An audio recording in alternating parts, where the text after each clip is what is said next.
Well, it's a pleasure to be here. If this is Friday, this must be Santa Monica.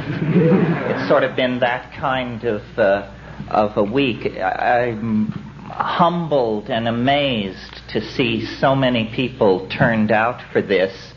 And basically, I'm here to promote a new book of mine called Food of the Gods, from Bantam, and I understand that there are also here tonight copies of the Archaic Revival, which is technically not released yet, so you can be well ahead of the curve if you get a copy of that, because I don't think it will be generally released for about 3 weeks.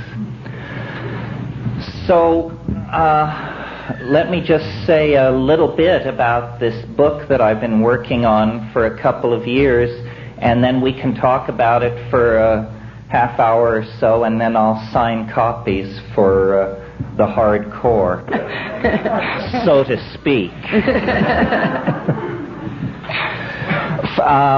What I wanted to do with this book, The Food of the Gods, was I wanted to set down in as careful and as well-documented a fashion as possible the argument for looking again at the impact of psychedelic plants on human evolution, on the emergence of all of the higher qualities that we associate with our own unique species out of simple animal organization. And I wanted to do this not because I wanted to carry out some kind of academic criticism of the orthodox theory of evolution, although that was part of my intent, but really because I felt that if we could change the way we think about how psychedelics were used in the past, it would change the way we think about these things in our present situation.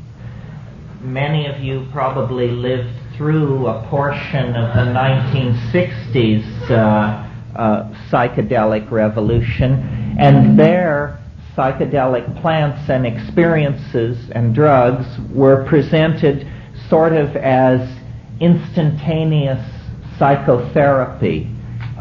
There was not in the 1960s the awareness that these were not something new, these experiences and compounds, but really what was being discovered was the world's oldest religion as it was practiced during the first million years, before it was taken over by beady-eyed little priests with their shopping lists of moral commandments and prescriptions. Basically, you see, there is a great mystery about human emergence out of animal organization. The orthodox theory of evolution works very well for explaining how higher plants emerged out of simpler plant forms, how higher animals emerged from lower forms. But the great unsolved mystery of evolution generally is located in our own peculiar story, because in less than a couple of million years, the human brain size doubled during the last 3 million years. This has been called the most explosive development of the organ of a higher animal in the entire evolutionary record. And so then the question becomes, what was the cause? What was the detonator? What was the catalyst which literally revealed the presence of the human soul floating on a platform of primate organization? And the case that I have made is, I think, very simple, very easy to understand, and has deep implications for how we live our own lives today and how we organize our societies today. It's a very simple three-step process. As the climaxed tropical rainforests of the cradle of humanity began to recede a million or so years ago in Africa, which is the cradle of the human race, our remote fruit-eating ancestors, who were perfectly happy having achieved a kind of evolutionary equilibrium in the canopies of these tropical rainforests, were forced down onto the grasslands in a situation of great evolutionary pressure. They were having to learn new forms of locomotion, bipedalism, a new way of coordinating the visual system, binocular vision, and most importantly, they were coming under dietary pressure. And one of the points that I make in my book very strongly is that orthodox thinking about evolution has never admitted the importance of diet into thinking about evolution. We all know that evolution proceeds through random mutation, which then meets a force called natural selection. But usually random mutation is presented as something which is to be traced back to cosmic rays and radiation present in the environment. Certainly this is one of the inputs into the process of mutation. But you see, when an animal or a human being suddenly expands their diet, suddenly begins to eat foods and experiment with foods that they have never experimented with before, these foods, these plants, contain all kinds of exotic chemicals, natural insecticides, agents that cause these plants to taste very bitter so that animals will reject them as food. And these chemicals are mutagenic agents. So diet, a sudden shift in diet, exposes a population to many more mutagenic influences than it was facing previously. This happened to our proto-ancestors. And as they began testing new foods in the grassland environment of the African veldt, they came upon psilocybin-containing mushrooms, which were growing in the dung of wild forms of cattle, which were also evolving in this new grassland environment. Well, now the key, or one of the pivotal concepts in my notion, is related to the fact that psilocybin actually in very low doses increases visual acuity, edge detection, and a kind of visual clarity is an effect of very low doses of psilocybin. The equivalent, in fact, of having a plant in the environment which confers chemical binoculars on its user. Well, you don't have to be a rocket scientist to see that if there's a plant which gives better vision and there's a hunting and gathering animal in the proximity of that plant, that the animals that admit that plant into their diet will be more successful hunters, more successful gatherers. They will obtain an expanded food supply for their offspring, and they will tend to outbreed the non-psilocybin-using members of the population. Now, at slightly higher doses, psilocybin, like all CNS stimulants, causes what pharmacologists and medical people call arousal. This simply means a kind of undirected restlessness, a state of high alertness, restlessness, pacing. In a highly sexed species like ourselves, it means erection in the male and subsequent sexual activity. This is a second factor, then, which would promote the outbreeding of the non-psilocybin-using members of the population, you see, because the psilocybin-using members of the population have an expanded food supply, more sex, more offspring. Naturally, they will tend to push out other members of the group.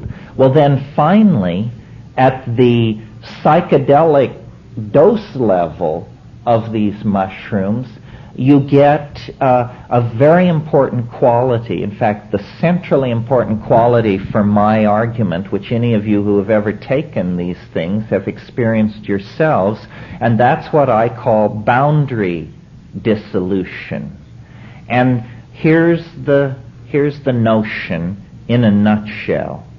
When you look back through the primate phylogeny, clear back to the primitive primates, the squirrel monkeys and those sorts of animals, there are always what are called male dominance hierarchies.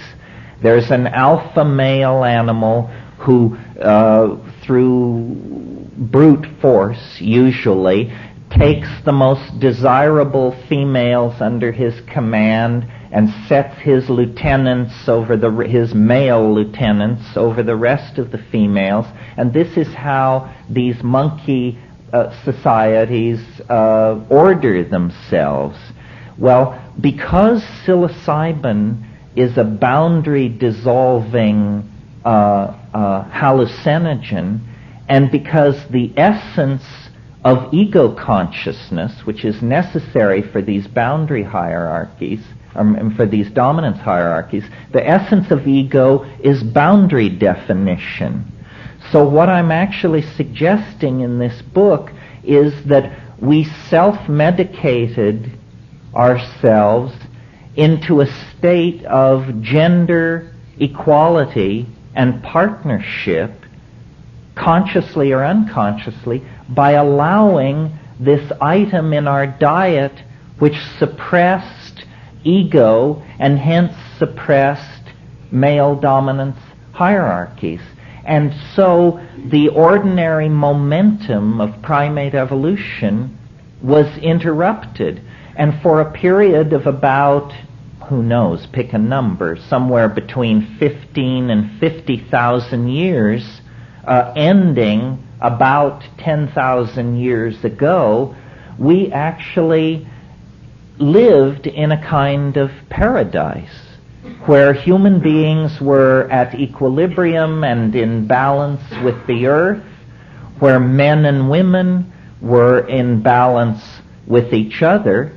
And I should have mentioned this sexual arousal, which went along with the mushroom taking, promoted a style of orgy, probably at festivals which were lunar. At the new and full moon, everybody basically just jumped each other's bones in a big heap. And the social consequence of orgy as a social style is that it makes it impossible for men to trace lines of male paternity. This is very important. There is, in a society which practices orgy, no concept for men of my children. There is only the concept of our children, meaning the tribe, the group. So male loyalty goes toward the group. And this is very important because once men discovered male paternity, they discovered ownership of hunting grounds, food supplies, women, you name it. And it tended to feed back into the formation of the ego structure. Well, and so I believe that really that was the golden age of humanity, that we all long for and have a great poignancy for, that has even been called the nostalgia for paradise. I believe we have this nostalgia for paradise because we are the victims of a fall. You see, what happened was this African grassland environment, which was necessary for the ecology of the mushrooms, and therefore necessary to maintain this partnership paradise, eventually it all dried up. The Sahara turned to desert. These people were forced out of Africa into the ancient Middle East, and we fell into history. And this is the moment at which agriculture was invented.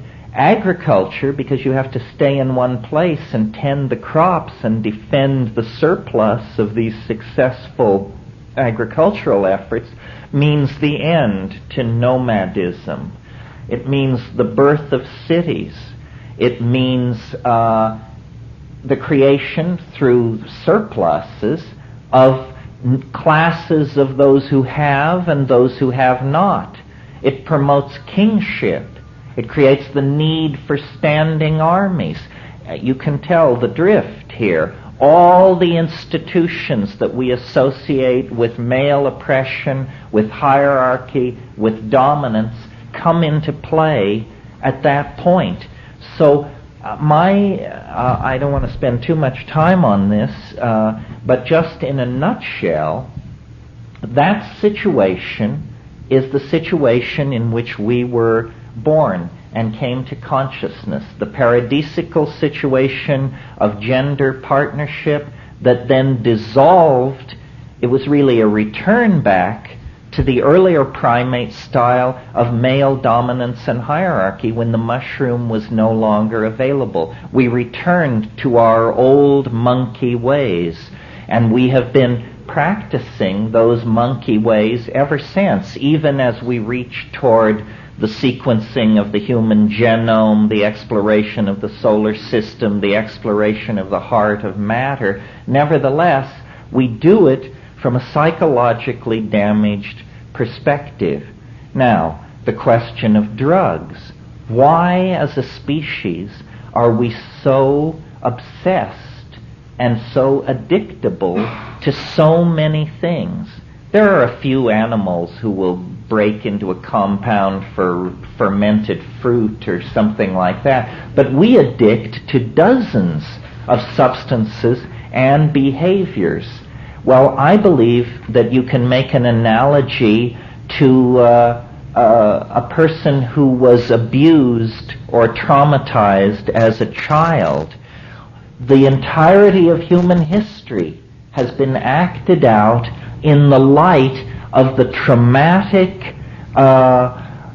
severing of our connection into the Gaian mother goddess planetary matrix of organic wholeness that was the centerpiece of the psychedelic experience back in the high Paleolithic. In other words, the world of hallucination and vision that psilocybin carries you into is not your private unconscious or the architecture of your neural programming, but it is in fact a kind of intellechy, a kind of being, a kind of Gaian mind. For Paleolithic human beings, it was the great goddess. Once you sever from this matrix of meaning, what James Joyce called the mama matrix most mysterious, once you sever yourself from that, then you have nothing but rationalism, ego, and male dominance to guide you. And that's what has led us into the nightmarish labyrinth of technical civilization, overpopulation, classism, racism, sexism, propaganda, so forth and so on. All the ills of modernity. So I wrote this book making this argument because I believe that if we could import into straight society, almost as a Trojan horse, the idea that these psychedelic compounds and plants are not aberrational, they are not pathological, they are not some minor subset of the possibility that only freaks and weirdos become involved with, but rather they are in fact the catalyst that called forth humanness out of animal nature. If we could entertain this as a possibility, it would change the way we think about so-called primitive societies, shamanism, the psychedelic experience, society's efforts to control and eradicate these substances. And I believe that we are really in a race on this planet now between education and disaster. And it is the momentum of the ego that threatens to shove us over the cliff into Armageddon. Famine, overpopulation, you can kiss goodbye to democratic values. We are all going to live in an Orwellian anthill if we don't, what? Change our minds. We have to change our minds on a dime. I'm not talking about a 500-year program to slowly straighten things out. We have, I believe, less than 30 years to come to terms with the dissolving ozone hole, the toxification of the oceans, the greenhouse effect, the spread of epidemic disease, the rise of fascism, the relentless efforts of the free marketeers to deal products in every corner of the planet. We must change our minds. And what we have to do is have recourse to these same shamanic plants and shamanic practices that allowed our remote ancestors to come to terms with the mystery of being and their situation on this planet vis-a-vis the rest of nature. So I think it's very important at this time to make this argument as clearly as possible, to launch the idea into society and let argument and debate rage. Now, you may think that I'm proposing blowing up some already existing edifice of theory about how human beings came to be. This is not the case. As a matter of fact, orthodox anthropology hasn't a clue. We are the fly in the soup of natural science's explanation of the evolution of species. It's easy to understand how one kind of hummingbird emerges from another. It's not very easy to understand how creatures that build something like Los Angeles can emerge out of creatures who hunt ants by sticking grass stems down their holes, you know. We represent some kind of primary break with nature at the animal level. And I believe it's because we have a symbiotic relationship with all of nature. We are wired for this. There are drug receptors in our brains, in our physical brains, that have been carried along for 1,000 generations without really being called into use. But now is the time. If we really believe that these things expand consciousness, then we must study them, use them, apply them, because it's the absence of consciousness that is creating a terminal crisis, not only for us as a species, but for every living thing on this planet. And I think the psychedelic experience is as much a part of being alive as sexuality, language, the things which fulfill us and give meaning to the human experience are left incomplete and impossible to assimilate if we don't place the capstone on the edifice of our being in the world. And the capstone on that edifice is our right, our obligation, and the privilege of dissolving our ordinary ego boundaries and merging with the mind and purpose of the planet. And this is what I was trying to say in the book, and this is what I hope I'm able to communicate to you this evening. Very well. Thank you very much.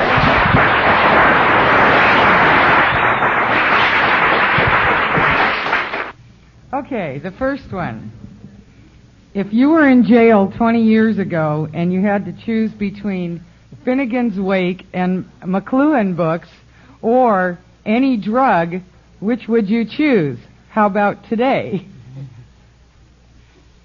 Has something happened in 20 years that should make these different choices? Well, I think I would choose, I think I would probably choose, I'm in prison, right? Yeah. You can either read or get high. Well, in spite of the flash of something like psilocybin, in all honesty, if that were the choice, I think I'd choose cannabis. After all, cannabis is sort of the staff of life. The way I do psychedelics is rarely and at high doses, because I really think you shouldn't fiddle with these things or grow too blasé in their presence.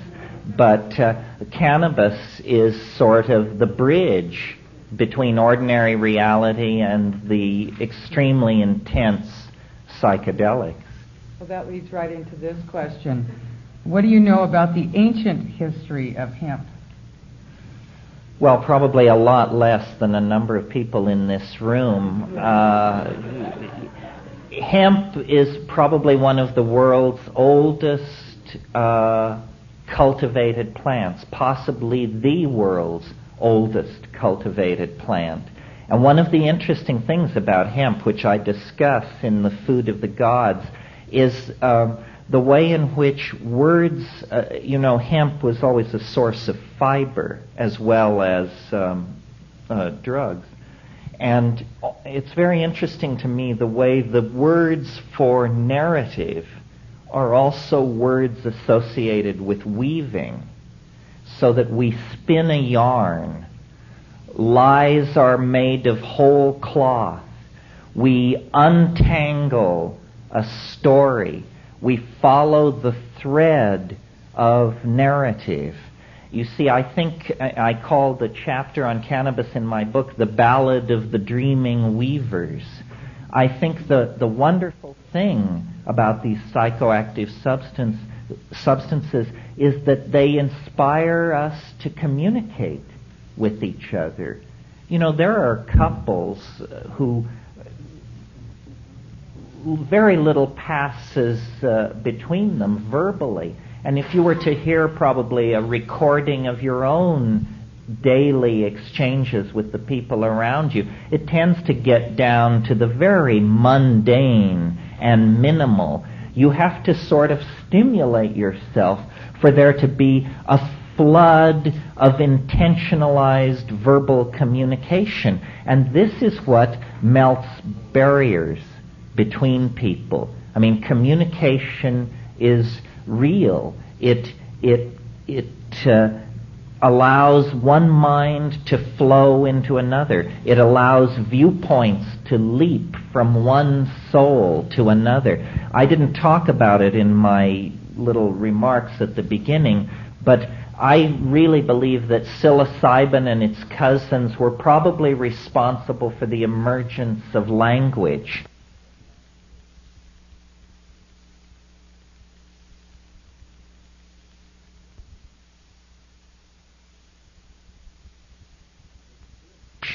that this, if you wanted to look for the thumbprint of the goddess on being, the phenomenon to look at is human language. Notice that it's a behavior. If someone is keeping their mouth shut, you can't tell whether they're a verbal person or not.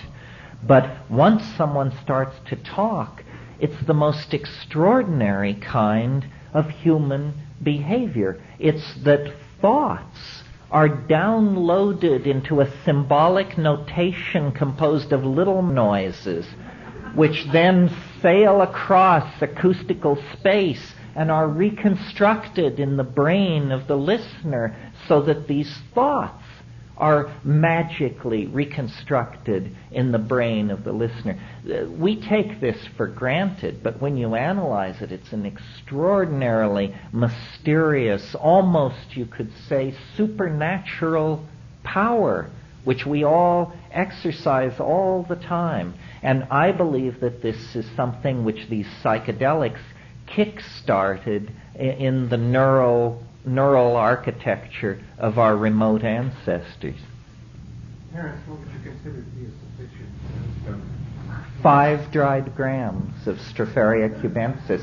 And what I would urge you to do is, if you think you're a sophisticate, buy a scale and weigh the dose that you've been calling good enough.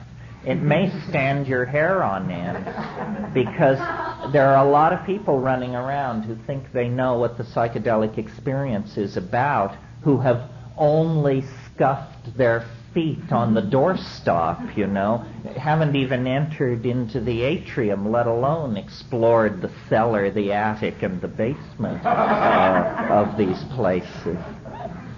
Are there any legal plants that you are aware of that contain DMT? Oh yeah, there are a number of plants that contain DMT. The problem is to find one that contains enough that it's worth your while to try and do something with it. Currently, the hot one on that grocery list is a plant called Desmanthus illinoisensis, the Illinois bundleweed.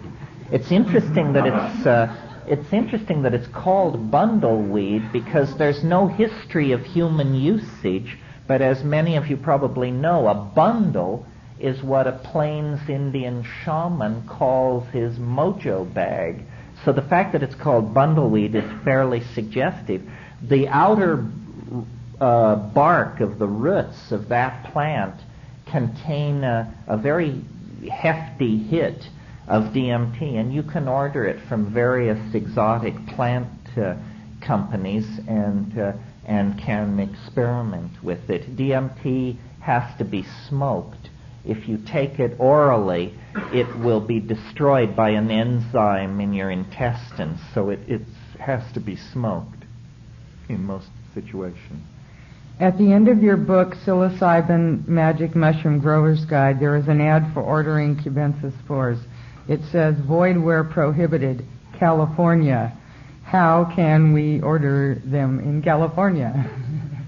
Well, I guess you have to have a friend with a post office box out of California. If you're wondering why California is the only state in the union that has made psilocybin spores illegal, because you see the spores contain no psilocybin.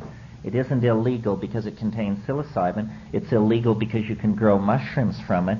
It's because there was a clown a few years ago, maybe he's still around, this guy Ken Matty, and he was defeated in the Republican primary for governor a few years ago. He was defeated because he admitted that he, years ago, had had a puff of marijuana.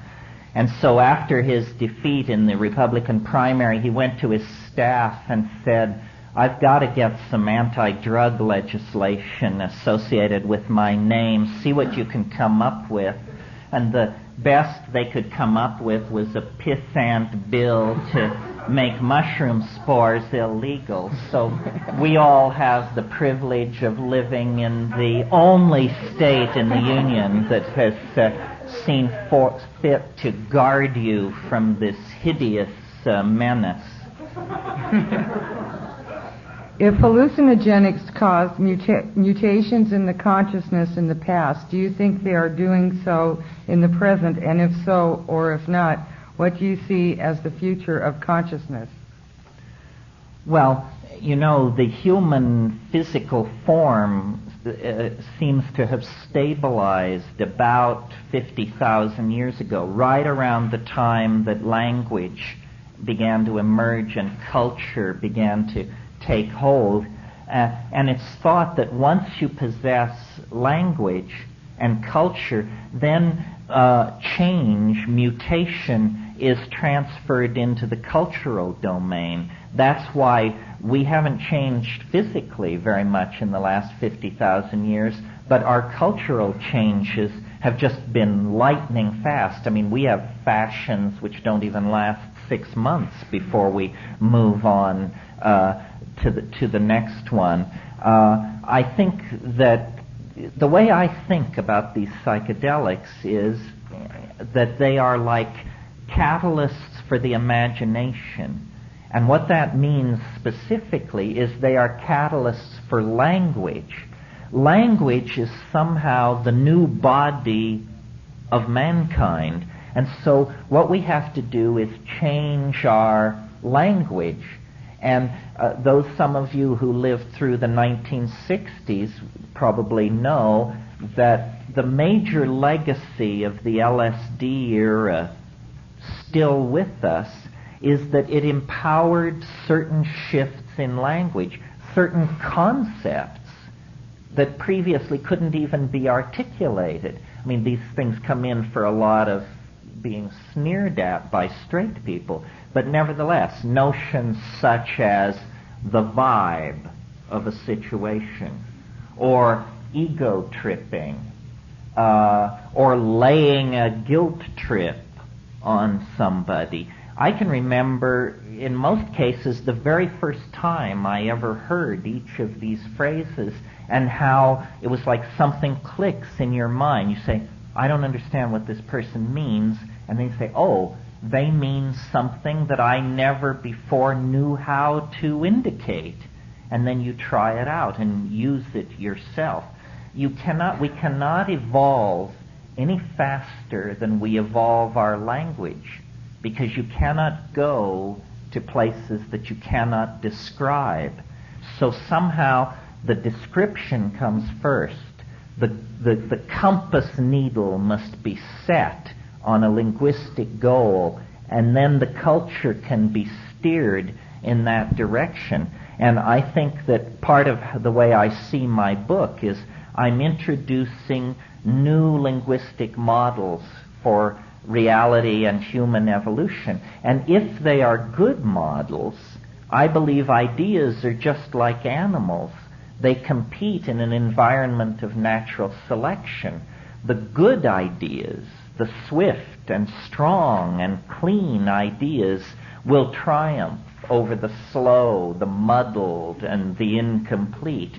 And so if we can articulate our devotion to the psychedelic experience, if we can articulate its importance and its transformative power, then we will eventually be able to place it on the social agenda, and then we will be heard, but not if we don't articulate our intent. What role does ayahuasca play in our planetary and human evolution? How does ayahuasca compare with other hallucinogens such as mushrooms and peyote? Well, for those of you who aren't familiar with ayahuasca, this is a combinatory hallucinogenic beverage that is in use in a wide area over in the upper Amazon basin, and now it's spread down into Brazil. There are a number of interesting things about ayahuasca. On one level, what's interesting about it is that there is nothing in it that is not in the brain of each one of you as you sit here. It is, in a sense, not a drug at all, but a neurotransmitter cocktail. And this is very suggestive, you see, because it means that natural brain chemistry is very close to being some kind of hallucinogenic trip. The other thing that's interesting about ayahuasca is that in the Amazon basin, where it's been used for thousands of years, the people get together in small groups at night in dark places and they sing. They get loaded and they sing. And then when you sit with these people and listen to them discuss their experiences, they talk about these songs not as though they were musical performances, but as though they were pictorial creations of some sort. In other words, someone will say of a song, I like the part with the silky gray stripes and the yellow dots, but when you got off into that thing that was like camouflage, only in pink and violet, I didn't like that. I think, my God, what's going on here? Well, what's going on is that this slight shift in ratios of neurotransmitters allows sound to be beheld. This is the nature of this experience. So these people sing these songs, but the recipient of this theatrical performance sees a kind of sculptural modality come into being. Well, if you can see what someone else is seeing, if you can have someone else's point of view, in a very real sense, you are that person. We say to stand in somebody else's shoes means to be them. So a naive person, or at least I thought, in thinking about telepathy before I went to the Amazon, that telepathy would be hearing somebody else think. That's not what telepathy is. Telepathy is seeing what somebody else means. And this is very, very close to the surface in us. It's no strain for me to imagine, knowing what's in ayahuasca and what's in the human brain, to see human brain chemistry as essentially poised just a 1 or 2 gene mutation away from a shift in brain chemistry that would cause language to become visible. There's this tradition of a magical lost language of perfect poetry.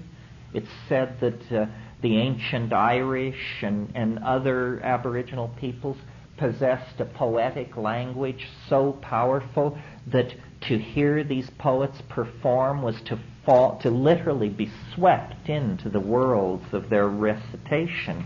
I think what that is that we hover very close to being able to cross the transition from audially processing incoming linguistic signals to being able to visually process them. And when you can visually process them, when you can visually process someone's linguistic intent, you are much more in tune with them, much more intimately involved in their meaning than if you simply hear what they say. And that really, for me, is what I think these psychedelics are doing. They are clarifying, catalyzing, densifying language, and therefore the connections that hold us together, and therefore the connections that hold our world together and make reality make whatever sense it does make. What is the state of the legality of importing, possessing, and taking ayahuasca? It's in a limbo. There was a Brazilian cult called Santo Daime that was holding ayahuasca sessions in the Boston area, and they had a load of ayahuasca come through customs that was stopped, and the guy who went to pick it up spent a night in jail.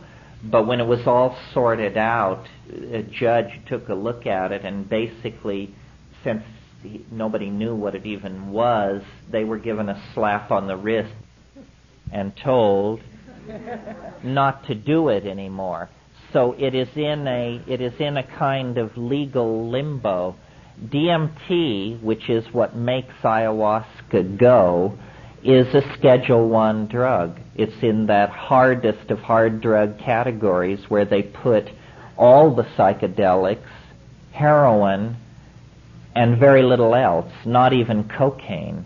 The definition of Schedule 1 is no medical application under any circumstances, and cocaine is used in certain kinds of eye and throat operations, so it has a medical application.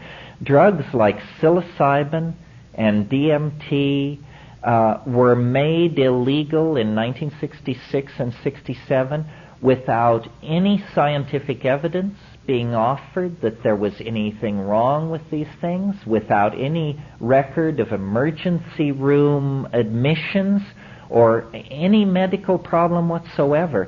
It's possible, if someone had sufficient energy and money, that these cases, these matters could be raised again with the law, and they would have to show why these things should be illegal. It was basically a moment of general social panic brought on by LSD hysteria. You know, it's Tim Leary. I give him credit for this, although he always tells me he can't remember saying it. But I believe that Tim Leary once said, LSD is a drug capable of causing psychotic behavior in people who have not taken it. And this is what happened in the 1960s. A whole bunch of people were driven psychotic by not taking LSD, and they made it illegal. How do we translate these ideas politically? I'm active with the Green Party. How do we change people's minds? Give them a Terrence tape. How do we translate these things politically? Well, one way is by coming out of the closet. I mean, if you look around you, we look pretty much like everybody else walking around on the street. We've self-selected to be here tonight because of our interests in this subject. But in the same way that black people had to get their act together, gay people had to get... You get no respect in this society unless you stand up for what you believe in. And too many of us have been hounded into silence and paranoia on this psychedelic issue. I mean, the just say no mentality and the oh, how could you approach to people who take psychedelics. I think we have to be a little more strident, a little more visible, and then paradoxically, we have to deepen our own commitment to these things by striving for ever more heroic doses, ever deeper penetration into the mystery. So that will both strengthen our social core and then our willingness to be forthright about what we stand for and believe in will bring other people into this. One of the most satisfying experiences that I have as a public person is when, after giving some kind of a talk, somebody will come up to me afterwards and say, I thought I was crazy until I heard you talk. And now I realize there are at least two of us. Well, there are hundreds of us, thousands of us. The realities that we are talking about are real. It ain't pathology, it ain't hallucination or delusion or social irresponsibility or all this other malarkey. It's the lost continent, the lost other half of the human mind. And as long as we ignore it, pretend it doesn't exist, or are somehow cowed into keeping shut up about it, then we are infantile. We accept a kind of big brother umbrella over our reality. We should be as free to discuss this, talk about it, and work it out among our friends and significant other as we do our sexuality or our investment portfolios or our vacation plans. It's just part of being a human being. And many of you, I'm sure, have heard me say, to go from birth to the grave without having a psychedelic experience is, to me, as creepy a notion as to go from birth to the grave without ever having a sexual experience. It means you led a life of self-chosen infantilism and ignorance. And that's not what life is for. Life is some kind of moment suspended between eternities in which you may have a real opportunity to get your shit together and figure out what's going on. But if you run around saying, not that experience, and God forbid that experience, and I don't want to go there, well, then they'll just plant you and lower your box, and you'll be another person who never quite got their act together. This is not what we're striving for. We want life to be as rich, deep, complete, high as possible. Do it. Maybe you just answered this one.